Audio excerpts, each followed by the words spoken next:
Now LaToya threatened to shatter the family's carefully constructed image of wholesomeness by stripping naked for Playboy. Child, that ain't the worst the Jacksons did. The worst was when Jermaine took Randy's baby mammy and made her his baby mammy. Now that's the worst.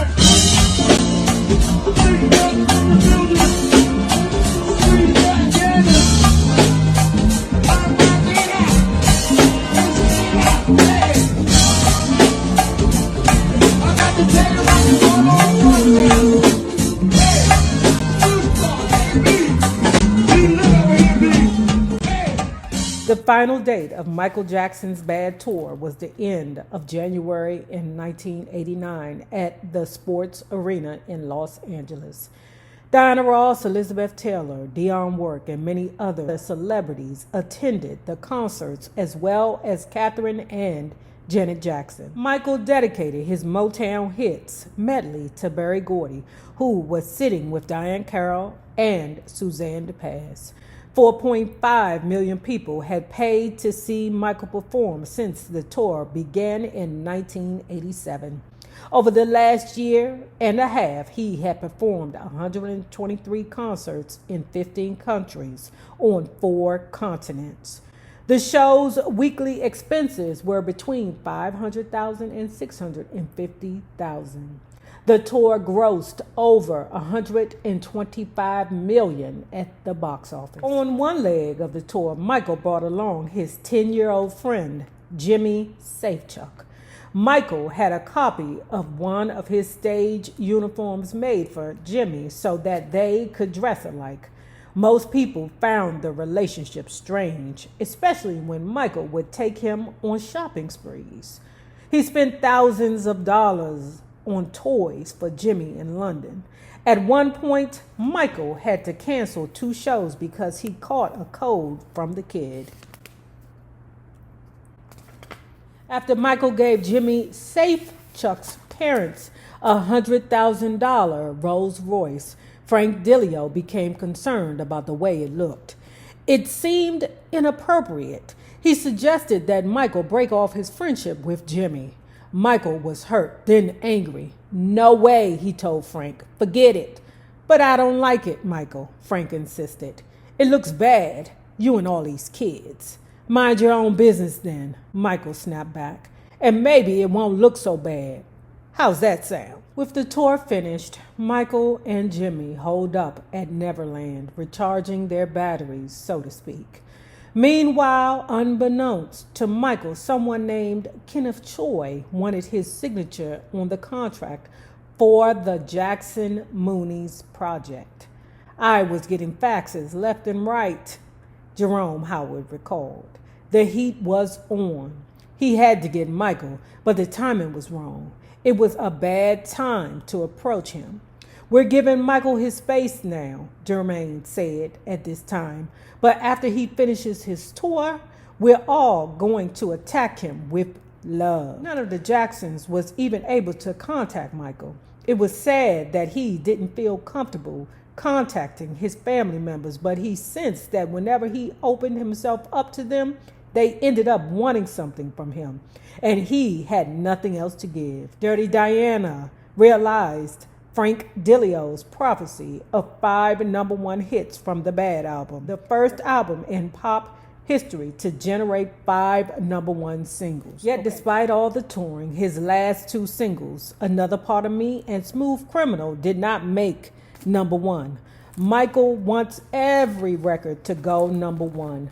The sales of the Bad album stalled at 17 million. Amazing, but still a far cry from Thriller's sales of almost 40 million. It was obvious that Michael would not break his own sales record, which depressed him. Michael was only able to avoid his relatives for about a month before, at the end of January, his sister LaToya created enough family chaos to make it necessary that he resurface.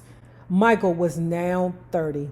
He had spent the last 20 years concerned with the public's perception of him and his family.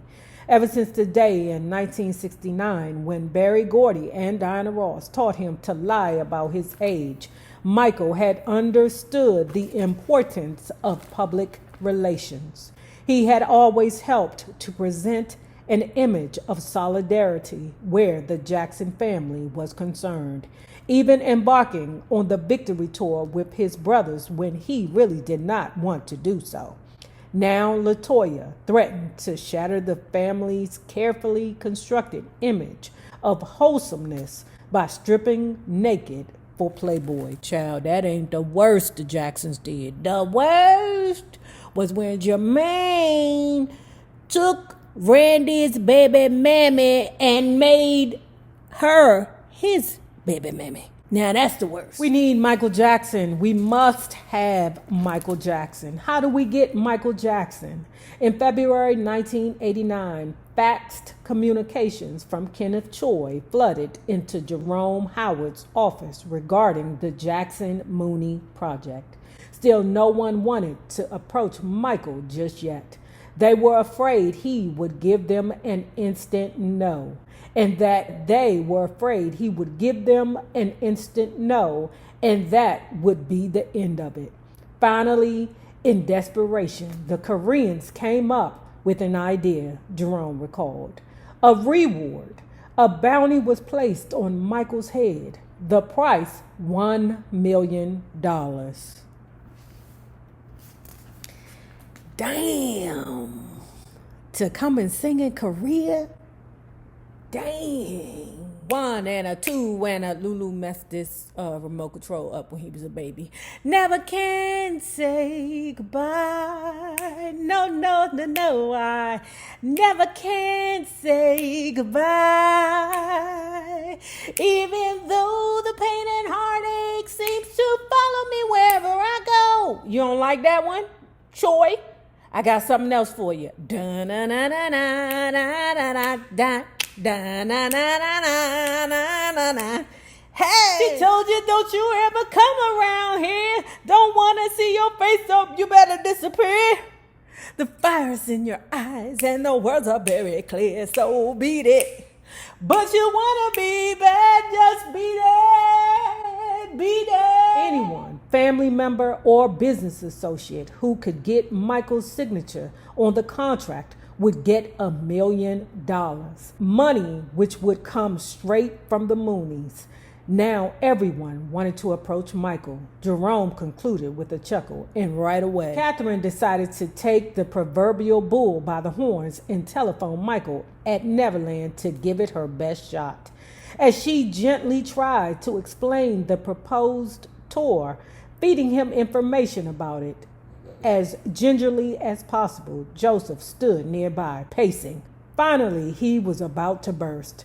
He snatched the phone from her hand. Michael, now you listen here, he declared. You said you wanted us to be a family again, he said, referring to their last telephone conversation from Japan. Now look, I got these rich Koreans, and they got this big deal. And I want you to do this thing, Michael, because we're going to make a lot of money. And we need this money. And you know we do. Joseph put Mother back on the phone. Michael then told Catherine to forget about it.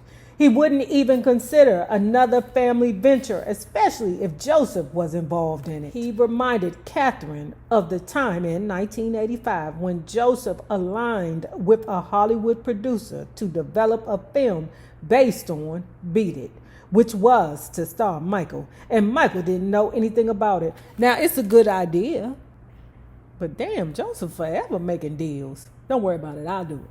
I'll get him to sign. Don't worry about it. Jerome finally had to pay an associate of Frank's $2,000 for an introduction to Frank, who, as it turned out, was at a weight reduction center run by Duke University in North Carolina. Jerome called Frank and arranged a meeting for them with Kenneth Choi. It took place in a North Carolina hotel room at the end of February 1989. Frank told Kenneth that if Catherine was involved in the deal, he would talk to Michael about it. He loves his mother, said Frank. I don't know. I ain't promising nothing, but maybe.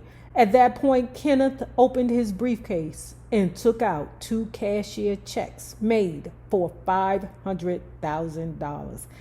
Damn.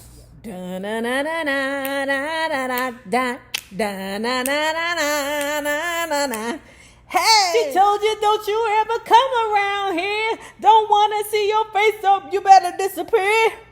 The fire's in your eyes and the words are very clear. So beat it. He's got money like that. Damn. He's off for you, he declared. $1 million. Frank laughed in his face. I can't take $1 million from you. What are you, crazy? He said. I can't guarantee Michael Jackson will do anything for you. Michael is a smart man. He makes up his own mind. Exactly. That's why when he said previously that the part that was negative about his father, he knew nothing about, but it was his book, that's bullshit. He makes up his own mind. No one tells him to do anything. Do you understand that? As promised, Frank then discussed the situation with Michael. Michael said he didn't want to be involved. Frank told him to think it over and maybe you'll change your mind. Maybe you won't. It's your decision. It was business as usual, Frank recalled. Everything was hunky-dory. Michael and Frank were inseparable.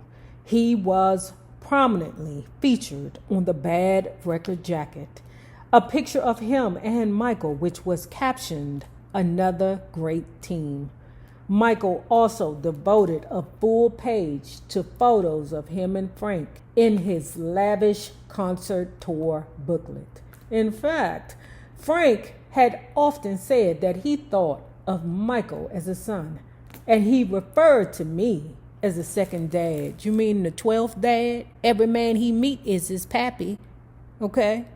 So I don't know about that, Frank Dilio. Don't be fooled, motherfucker. Okay, that's just a line he used. 3 days after the brief telephone conversation about the Jackson Moonies project, Frank Dilio was fired. You say that you love